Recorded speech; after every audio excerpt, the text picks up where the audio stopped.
Voilà, béni soit Dieu. J'aimerais vous poser une question. Une question avant de faire cette lecture. Vous savez que ce soir, il y a des hommes et des femmes. Et j'aimerais poser la question à toi qui m'écoutes. Quelle notion tu as dans ce mot quand on dit « ça, c'est un homme ». Je sais qu'il y a des anciens parmi nous et des jeunes. Et je voudrais que seulement que tu écoutes cette réflexion. C'est un mot que nous avons déjà entendu, que tu as entendu.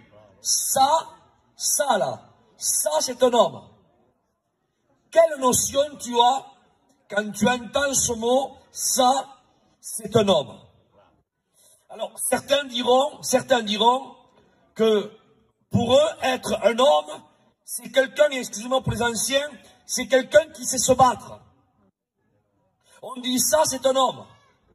Quand quelqu'un, excusez-moi pour l'expression, quand quelqu'un arrive à boire 2 bouteilles de whisky et qui rentre avec son véhicule chez lui sans faire aucun zigzag, on dit ça, c'est un homme. Quelqu'un qui sait travailler beaucoup, qui gagne beaucoup d'argent, on dit sur lui, ça, c'est un homme. Mais en réalité, je dis bien en réalité, est-ce que tu sais qu'est-ce que c'est un homme véritable, dans son véritable sens? Mais tu me diras, Isaac, quelqu'un qui sait se battre, quelqu'un qui sait boire 2 bouteilles de whisky, rentrer chez lui sans faire aucun zigzag, quelqu'un qui sait gagner beaucoup de sous, c'est un homme ça. Mais écoute, j'aimerais te dire que le diable a déformé le sens véritable du mot homme. Tu me diras, Isaac, c'est quoi un homme, un véritable homme? Parce que moi, je ne comprends pas. Jusqu'à maintenant, moi, je croyais qu'être un homme, c'est quelqu'un qui savait, qui était grand, beau, élégant, savait chiner, travailler, se battre, faire ceci, cela. Pour moi, c'est un homme, ça. Non, tu crois que c'est ça. Mais en réalité, ce n'est pas ça.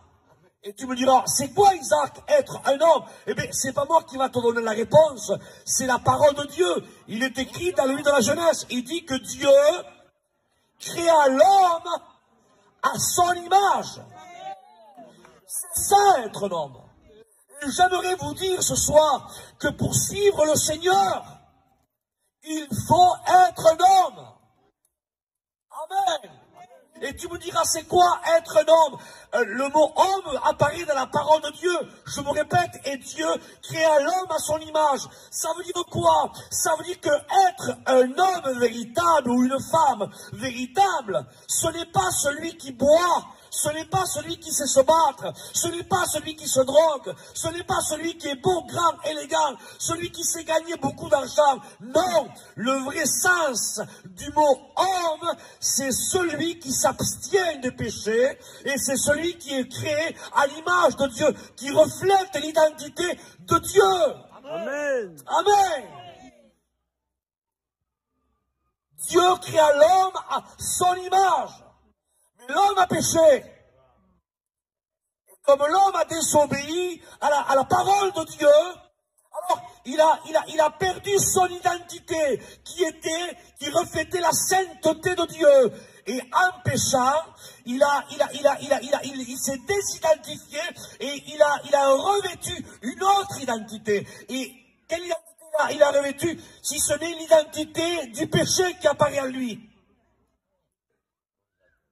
Pour ça que l'homme est privé de la gloire de Dieu et destitué de sa gloire, tout son pécheur. Et l'homme, à partir de la désobéissance d'Adam et Ève, tout ce qui est sorti de ce couple-là, a porté une identité, et c'était plus l'identité qui était créée à l'image de Dieu, qui est la sainteté de Dieu, mais il reflétait, si ce n'est rien d'autre, que la désobéissance et le péché. Et l'homme, sans Dieu, reflète l'identité du péché. La méchanceté et tout ce qui s'ensuit. Il y a des anciens dont je veux préserver mon langage, mais tout ce qui peut s'enchaîner derrière tout ça. La désobéissance, pardon, je le dis, le mensonge, la drogue, l'alcool, les bagarres, la jalousie, la haine. la discorde, les divisions, tout cela est l'identité du péché. Et je vous promets que c'est vrai. L'identité apparaît du péché dans l'homme qui n'a pas Dieu. C'est pour cela qu'on appelle un tel là-bas, un tel, pourtant il a bien un prénom, ses parents lui ont donné un prénom, mais on ne l'appelle pas par son prénom, on l'appelle le buveur. Là-bas on l'appelle celui-là, là, c'est pas la cuenta, celui-là, comment il s'appelle ça? C'est un drogué. Ça là, c'est un bagarreur. Je te soumets tes patas. Celui-là là-bas, c'est quelqu'un qui est mauvais, mais il a bien un prénom, Seigneur. Mais voyez-vous, l'identité, comme le péché règne en maître à lui, ce n'est plus l'identité de ses parents qui apparaît, mais c'est l'identité du péché qui apparaît. On l'appelle le drogué, le menteur, le tricheur, le usurpateur, le bagarreur, le buveur, le querelleur, celui le magouilleur. Comme, rappelez-vous l'homme qui était à côté de Jésus à sa droite. Et l'homme à sa gauche, il dit qu'à côté de Jésus, il était crucifié à côté de deux brigands. Pourtant, les brigands avaient bien des prénoms. Mais l'identité, voyez-vous, apparaissait du péchadeux. On ne les appelait plus par leur prénom, mais on les appelait par ce que le péché leur faisait faire. Ce sont des brigands. J'aimerais te dire ce soir, j'ai une bonne nouvelle pour toi. Amen.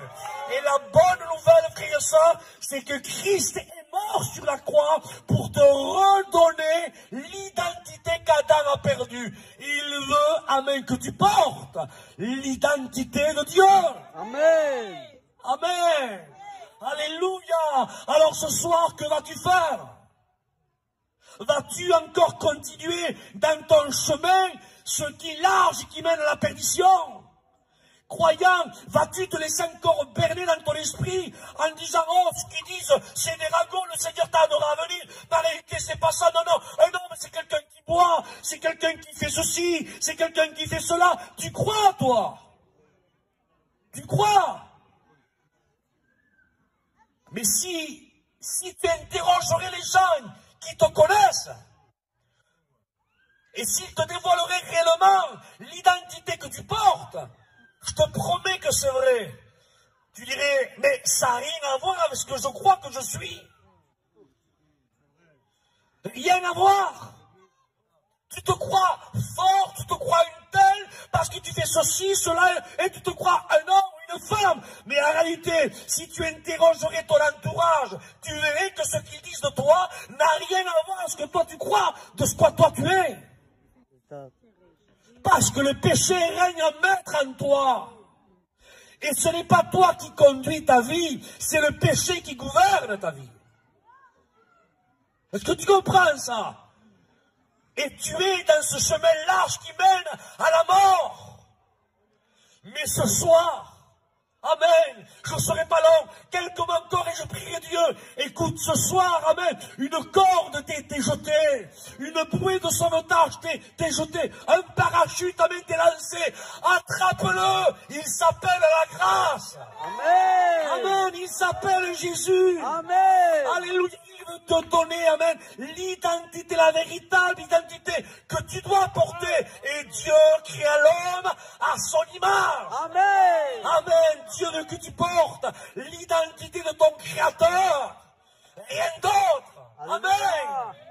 Mais que dois-je faire, Isaac, pour cela? Accepte Jésus dans ton cœur. Il faut que je lève ma main.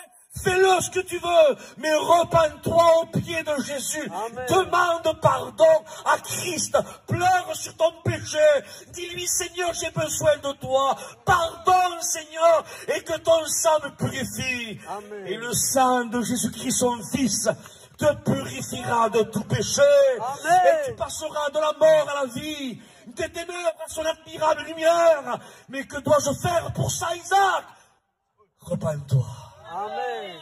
Demande pardon à Dieu. Et que je t'ai encore demandé, je prie Dieu, il faut que tu comprennes, je l'avais dit récemment, et je le redis ce soir, que tu es fragile. Qu'aujourd'hui tu es là et demain tu n'y es plus. que ce soir tu assistes à la réunion, et Dieu seul sait si demain tu ouvriras les yeux pour assister à une autre réunion. Et peut-être tu veux remettre au lendemain ce que tu peux faire ce soir. Écoute, si le Saint-Esprit m'anime, amène à insister, à m'adresser à toi qui écoutes ce soir, là où tu sois, hein, que tu sois là dans une maison, que tu écoutes entre deux fenêtres, ou que tu écoutes dans une voiture, avec un petit peu la fenêtre ouverte, ou là-bas au fond, parce que tu as honte de venir ici pour qu'on te voie. Le Saint-Esprit te parle ce soir, et il te dit repens-toi. Car le lendemain ne t'appartient pas. Dieu t'aime. Il ne veut pas faire ton procès. Amen. Même que tu as fait du mal à Dieu, Dieu sait que c'est pas toi qui agis. Si ce n'est que c'est le péché qui a agi en toi. Amen. Il est venu, amen, afin que les brebis aient la vie. Il veut te sauver. Il veut te donner la vie, la véritable vie. Alléluia. Et comme a dit l'ancien en chantant, bientôt on part. On part à la maison. Alléluia. Amen. Mais moi, je suis en train de te prêcher ce soir comme un frère. Je solde pas le salut. Vous savez, des fois, on amène souvent les personnes au ciel, nous. Il a levé sa main, il est allé au ciel. Il a dit oui, avant de partir, il est allé au ciel. Mais écoute, moi, je te dis pas de lever ta main ou de dire ça, un petit oui de ta bouche. Je te dis ce soir, repens-toi avec un cœur sincère et vrai. Amen. Alléluia. Il faut que tu te repentes. Que tu demandes pardon à Dieu. Que tu pries à l'Éternel et que tu pleures sur ton péché et ta misère. Alléluia. Dieu revient chercher les siens. Amen. Mais s'il tarde à revenir, tu peux quitter la terre, toi. Vous savez, nous les gitans, on voit la mort très loin. On voit le problème très très très loin. On voit les catastrophes très très très très très très loin.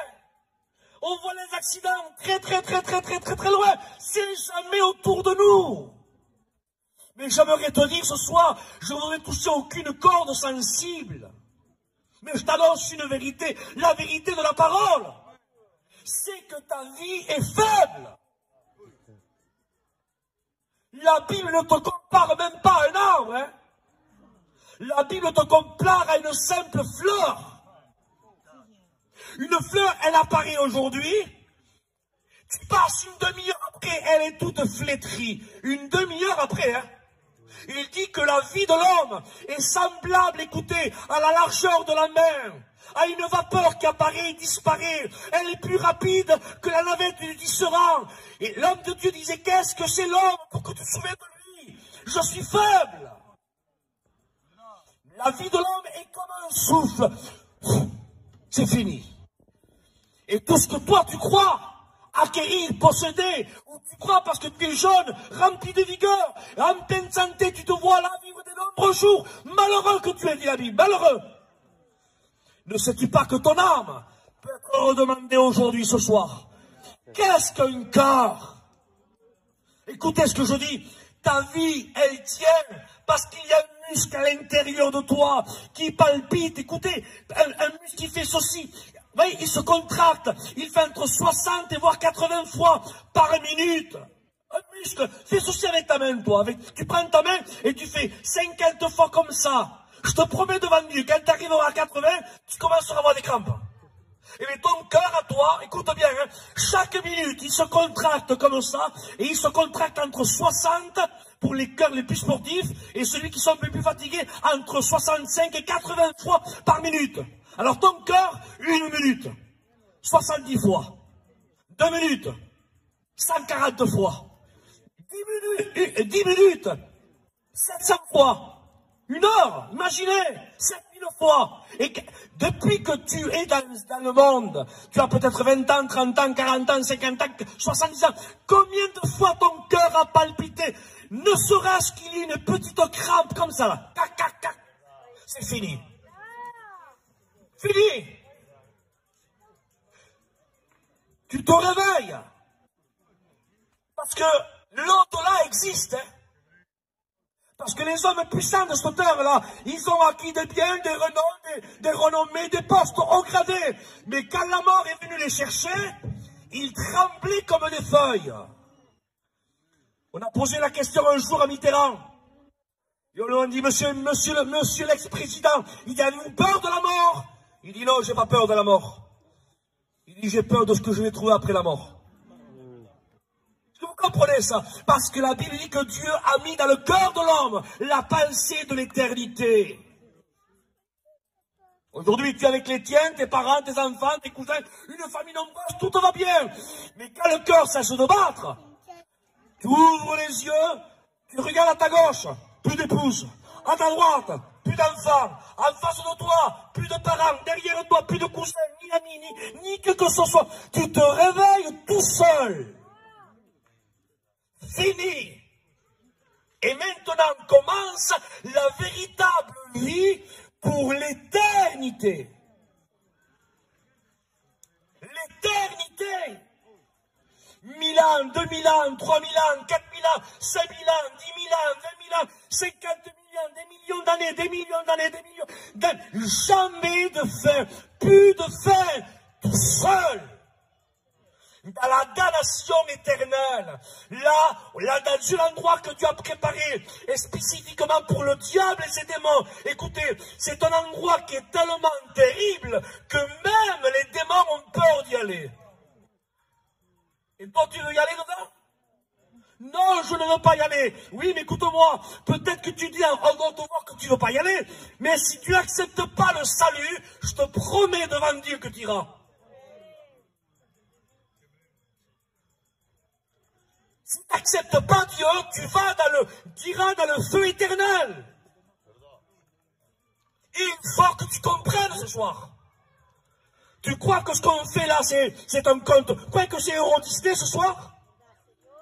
Vous croyez que moi, avec l'ancien qui a presque 70 ans, on laisse non. Enfin, on ne fait pas grand-chose. Mais essayez d'imaginer, on vient presque de 500 km. On a passé 2 ou 3 jours ici, avec la chaleur qu'il fait, on a fait 2 ou 3 réunions. Et ce soir, après la réunion, là, on prend notre voiture, on rentre chez nous, faire 500 km. Est-ce que vous croyez qu'on fait ça pour des pacotilles ou pour être en haut de l'affiche? Si on fait ça, c'est parce que, frères et sœurs, on est animé par un moteur. Un moteur, frères et sœurs, de l'amour des âmes. Et on veut que tu te sauves. Tu crois que les serviteurs, ce qu'ils font là, en pleine chaleur, organiser des missions, organiser des grands rassemblements, ça coûte des frais, ça coûte du temps, il y a beaucoup de tracas, des soucis. Vous croyez qu'ils font ça? Pourquoi eux? Vous croyez qu'ils font ça? Vous croyez qu'ils vont recevoir le courant de laurier? Non! Ils font ça parce qu'ils savent la gravité de la chose. Ils savent que l'enfer c'est terrible. Et eux sont sauvés. Et comme ils vous aiment, ils veulent que vous aussi, vous partiez au même endroit que Dieu a préparé pour nous. C'est-à-dire la cité céleste. Amen. Au nom de Jésus, j'arrêterai maintenant. Là où tu te trouves, toi qui m'entends, là, entre deux fenêtres, repens-toi. Demande pardon à Dieu. Amen. Christ revient. Et si t'as à revenir, tu peux quitter la terre ce soir, demain, après-demain. Paul, Amos dira, sois prêt à la rencontre de ton Dieu. Amen. Fermons nos yeux, prions le Seigneur. Seigneur, nous t'adorons. On te glorifie pour ta parole qui a été annoncée. Je te glorifie, Seigneur, pour les baptêmes. Ces engagements qu'ils ont pris devant le ciel. Je me réjouis avec mes frères et mes soeurs et avec le ciel. Seigneur, regarde les âmes qui ont écouté ta parole. Ça sera ma prière, Seigneur. Et je conclue avec ça. Au nom de Jésus, on a fait ce que tu nous as dit de faire, Seigneur. Mais on ne peut pas aller au-delà, on est limité, Seigneur. Maintenant, je voudrais m'adresser à la personne de l'Esprit Saint. Et j'aimerais dire au Saint-Esprit, va dans les cœurs. Et convainc les cœurs là où ils se trouvent. Amen. De péché, de justice et de jugement. Amen. Attire-les au pied du Maître. Dis-leur qu'ils se repentent et qu'ils acceptent l'unique nom qui a été donné pour que nous soyons sauvés. Jésus-Christ. Amen. Et que le sang de l'agneau de Dieu les purifie de tout péché. Et que leur nom soit inscrit dans le livre de vie. Et que les chaînes se brisent. Et que ton nom se glorifie. Et que les ténèbres lâchent prise. Que ton nom soit béni, Seigneur. Gloire à Jésus. Je crois à l'efficacité de ta parole, à l'autorité et à la puissance de ta parole. Seigneur Jésus, quand la réunion va se terminer, quand ça va arriver à la fin, qu'on rentrera chacun chez nous, que les âmes qui ont assisté à cette mission, même s'ils oublient le nom de l'organisateur, c'est pas grave. Même s'ils oublient le nom de celui qui a chanté l'ancien Jojo, c'est pas grave. Et même qu'ils oublient le nom de celui qui a prêché Isaac, c'est pas grave. Et qu'ils n'oublient pas ce qu'ils ont entendu. Amen. Que le Saint-Esprit leur rappelle ce qu'ils ont entendu ce soir. J'aimerais que tu écoutes bien. Dieu t'aime. Il t'aime. Repens-toi. Demande pardon à Dieu. Viens à ses pieds. Amen. Au nom de Jésus. Tu es bien dans ces moments dans lesquels tu es en train de vivre. Amen. Tu te trouves bien. La souffrance que tu fais passer autour de toi. Pleurer ton épouse, tes enfants sont mal. Écoutez, j'ai vécu moi dans un foyer qui n'était pas la gloire de Dieu. Vous ne pouvez pas savoir ce qui se passe dans l'estomac d'un enfant de 10 à 11 ans. Vous ne pouvez pas vous imaginer. Mon père était un homme qui vivait la nuit. C'était pas un drogué, mais c'était quelqu'un qui aimait, voilà, vadrouiller à droite et à gauche. Et quand j'entendais son véhicule rentrer vers 1h du matin, écoutez, j'étais entre deux sommeils, à 10, 11 ans, j'avais l'estomac qui se nouait. Je me disais, ça y est, il est là. Et je disais rien, parce qu'on respecte beaucoup nos parents, mais ça y est, dès qu'il rentrait, ça y est, la dispute rentrait, et ça commençait, et le lendemain, écoutez, vous ne pouvez pas vous imaginer qu'est-ce qui se passe dans l'estomac d'un enfant quand un couple vit dans le monde. C'est des séquelles qui se gravent au fer rouge. J'ai 44 ans, et écoutez, je vous promets devant Dieu, je le témoigne, et on dirait que je le revis. Tu fais souffrir tes enfants. Tu fais pleurer ta femme, ton entourage. À cause d'une petite seringue, à cause d'une petite poudre blanche, à cause de quelques joints. Et tu crois que toi, tu es là le plus fort, mais tu ne vois pas. Écoute bien, hein? Je vais dire un mot fort. Tu ne vois pas que tu es sous le joug du péché? Alors, tu sais qu'est-ce que c'est un joug? Je vous pousse à le dire. Hein. Tu sais qu'est-ce que c'est un joug? Un joug était une pièce de bois dans lequel on jure les deux bœufs, et le bœuf là était la scellée sous-préférée par une chaîne et la pièce de bois, et les deux bœufs ne pouvaient pas aller ni à gauche ni à droite. Il fallait qu'ils suivent là ce que le chemin qui était tracé sous-préféré. On appelait ça un joug. Je dis ça et que mes paroles ne te choquent pas. Tu sais quelle est la signification du mot joug dans le grec? J'ai la liberté, serviteur de Dieu. J'ai la liberté. Amen. Vous savez ce que ça veut dire? Vous ouvrez des oreilles, hein? Une pièce de bois, un joug pour jumeler deux bœufs. Dans le texte grec, c'est ce que ça veut dire? Alors, excusez-moi de dire ça. Il y a des anciens, mais je suis obligé de le dire. Ça veut dire, dans la définition, ça veut dire rien d'autre qu'un guignol. Certains diront, Isaac, c'est un mot choquant, hein? Mais attendez, vous savez qu'est-ce que c'était un guignol? Un guignol, c'est à l'époque des rois. Quand les rois étaient là, peut-être qu'ils étaient dans une position peut-être qui était mal lunée, qui était angoissé un peu. Alors, on faisait appeler son guignol à lui. Son guignol venait devant et il gesticulait. Il faisait un petit peu du théâtre. Il racontait quelques blagues pour faire rire le roi. On appelait ça un guignol. Et Quelqu'un qui est dans les ténèbres, il est sous le joug du diable. Écoutez que mes paroles ne te choquent pas. Il se convertit dans le guignol du diable. Alors pendant que toi tu te drogues, tu bois et tu crois que tu es là, l'insubmersible, le diable te regarde et tu dis que tu es toi, tu es mon pantin à moi, tu me fais rire à moi. Non seulement tu fais souffrir ta femme, tes enfants, ton entourage, mais en plus de ça, tu fais rire le diable. Au nom de Jésus, au nom de Jésus, sois un véritable homme, selon le texte de la parole. Dis non au péché. Amen. Dis non à l'enfer. Amen. Dis non aux ténèbres. Dis non à l'alcool. Dis non à la drogue. Dis-lui assez de faire souffrir les miens, assez de faire rire le diable, assez. Seigneur, je te donne mon cœur. Je te donne ma vie. Amen. Seigneur, je veux refléter ton identité. Seigneur, tu as créé l'homme à ton image. Je veux refléter non pas l'image du péché, mais je veux refléter ton image.